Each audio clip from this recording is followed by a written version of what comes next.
en CETID.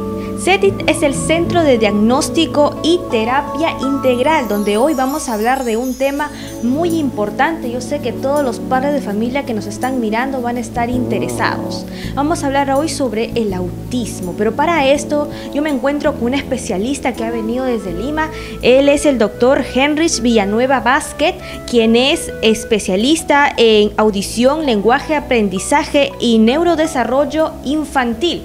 El doctor es neuropsicólogo y además también es secretario de la Asociación Peruana de Neuropsicología. Doctor, definamos para todos los que nos están mirando qué es autismo. Para mí es un placer dar este aporte a la comunidad trujillana, ya que es un tema principal hoy en día. Vamos a definirlo rápidamente: el autismo como una alteración en el neurodesarrollo infantil. ¿Por qué digo alteración en el neurodesarrollo infantil? Porque las causas son de tres ejes importantes. Primero, la causa es a nivel genético, ¿no? Donde hay una idea de las alteraciones, en este caso durante el proceso de embarazo, según los estudios que han hecho en la Universidad de Harvard. La contaminación ambiental influye mucho para el autismo, especialmente el monóxido de carbono.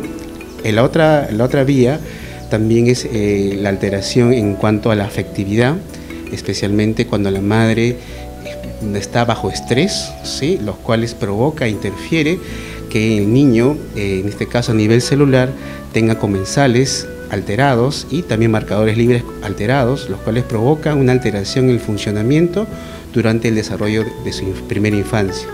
Y el último es la parte socioafectiva, donde el niño no tiene problemas durante el embarazo, pero sí en el parto. Justamente la asfixia o la hipoxia altera la memoria, los cuales altera el sistema límbico y provoca una desconexión del prefrontal, en este caso con las áreas posteriores, los cuales causaría una alteración en la neuroquímica del cerebro y los cuales se manifiestan en la primera infancia. Doctor, ¿cómo una madre o un padre de familia puede darse cuenta de que su hijo tal vez está presentando indicadores de que podrían llevar a que él tenga autismo? Bueno, esa pregunta es muy interesante, ¿no? A mis chicos de San Marcos, de Villarreal, incluso de acá de Vallejo, siempre les digo, lo primero que hay que hacer, orientar al padre, es en cuanto a la prevención. Primero, la detección se puede dar desde el año, a través del lenguaje. El lenguaje tiene 3 o 4 estructuras muy marcadas. Uno es el pragmático. El lenguaje pragmático es el uso corporal, el uso de gestos. Entonces, si a un niñito tú, por ejemplo, lo cargas, ¿sí? Y tú ves que el niño no te responde con un abrazo o no te responde con un gesto, y desde ahí ya puedes marcar ya que el niño tiene una dificultad. Es como que tú abres una muñeca y la muñeca se queda así estática. Entonces el niño también, el autista desde chiquito, se queda estático. Entonces hay rigidez en su cuerpo. Otro detalle es en cuanto a la intención del lenguaje. Tú le dices ven, ven, y el niño actúa como sordo. Ese también es otro indicador que el niño no está sintonizando, no está sincronizando tus gestos con el habla. Otro detalle importante es en cuanto al temor. Los niños con ya estos indicadores no tienen miedo al peligro. Van, salen de frente, pasa un camión y ellos igual pasan. Es decir, no tienen miedo al peligro, ¿sí? Ellos pueden estar corriendo por el filo del balcón y para ellos es como un juego normal cuando hay 3 pisos de diferencia. Otro detalle es la mirada. Ellos no tienen una mirada fija, sino miran al vacío, miran alrededor y después de una media hora recién te ven cuando ya se perdió el estímulo. Ese es otro indicador muy importante. Otro indicador es en cuanto al juego. Ellos tienen un juego estereotipado, ya sea en aleteos, en cercanías, en ceseos o rendeos. En este caso muchas veces juegan solos o juegan dándose vuelta, o al juguete le dan otro sentido poniéndole en fila, o le giran al juguete, y eso hace que su egocentrismo se haya alterado. Otro detalle que también tenemos que tener en cuenta es en cuanto al ruido. Estos niños son muy hipersensibles al ruido. Se escucha el ruido del teléfono, entonces inmediatamente se escucha una explosión y ya están que la explosión está lejos, pero ellos sí lo perciben. Ese también es otro indicador. Otro indicador también de que estos niños ya desde el año ya empiezan a tener alteraciones es con el retraso del lenguaje. Estos niños entienden, comprenden, pero sin embargo el lenguaje no aparece. Y cuando aparece, aparece desestructurado. Es decir, el niño empieza a hacer, eso se llama criptolalia, y la criptolalia es un juego, ¿sí?, de palabras a la inversa.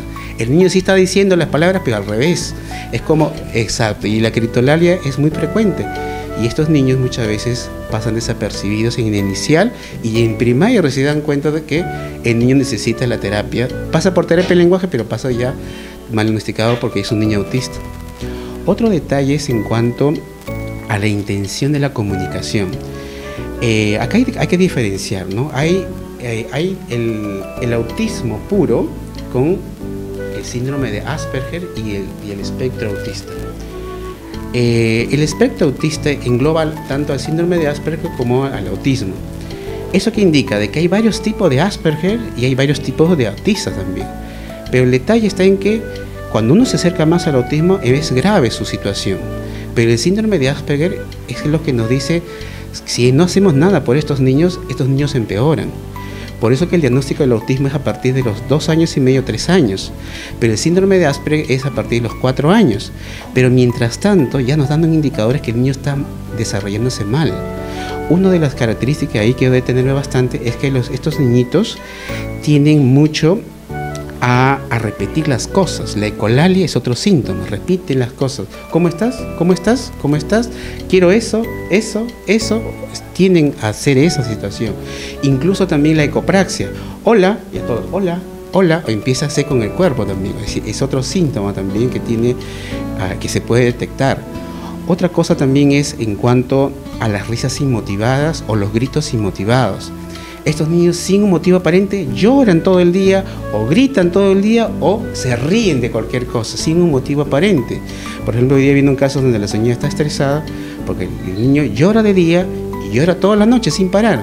Entonces son bastante impulsivos a eso. Otro detalle es la hiperactividad.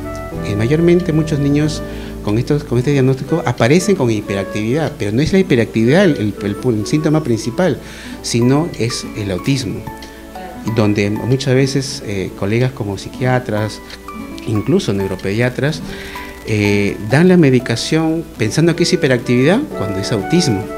Y ahí pues vamos a perder tiempo, dinero y también efectos colaterales, porque los medicamentos que le dan al hiperactivo, que es para autismo, en vez de mejorar, empeoran su situación.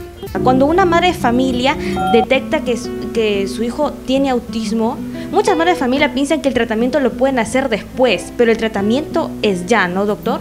Exacto, el tratamiento en lo que es la neurorehabilitación es inmediato. ¿Por qué sentido? Porque la naturaleza como que nos da una especie de salvavidas.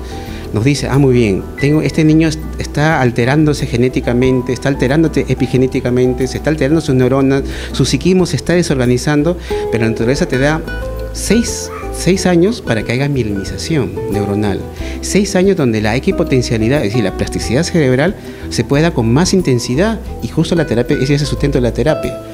Y te da 6 años más donde se puede ayudar también con vitaminoterapia o con fármacos recetados especialmente por un neurólogo infantil, un buen neuropediatra calificado, porque también hay neuropediatras que, en el sentido de que se especializan en atención, se especializan en autismo, nada más. Entonces, en ese sentido, ellos nos ayudan a nosotros a hacer una buena rehabilitación, asociar la terapia física, ocupacional, sensoperceptual, del lenguaje, la terapia integrativa, la terapia ocupacional en aprendizaje y la terapia psicológica y la neurorehabilitación, excelente sale el niño. Como muchas madres de familia me comentaron, la etapa de jardín, la etapa escolar, para ellas es muy difícil matricularlos, digamos, en un colegio, digamos, donde los niños son normales, ¿no? Ellos necesitan una educación especial, o ellos después de un tratamiento ya pueden asistir a un colegio tanto primaria o secundaria normal. Cada niño es diferente. Su formación y su personalidad es distinta, a pesar de que tengan el mismo diagnóstico. Eso quiere decir que el enfoque es eco-multifactorial. ¿Qué significa eso? Que a pesar de que todos los niños vienen que en este caso autismo, algunos niños tienen con más habilidades sociales. Esos niños ya pueden ir a la par, pueden llevar sus terapias e estar en el colegio. insertarse a la sociedad de manera normal. Hay otros niños que no. Hay otros niños que tienen más defectos en la sociedad, pero sí tienen bien habilidades sensoriales. Y ellos sí necesitan primero entrenarse bien en la terapia, después asistir, en este caso, a la escuela. Ahora, acá hay un detalle muy importante. También la participación pedagógica es muy interesante, ya que la maestra tiene 3 recursos muy importantes para rehabilitar a un niño con autismo. Uno son las canciones, otro son las rimas, y otro que es muy interesante para trabajar funciones ejecutivas, tiene que ver mucho con la motricidad motora fina. Cuando los niños, tú a esa edad, empiezas a trabajar y el colegio lo absorbe, más el cariño que le da, esto ayuda a su terapia, por eso que es complementario.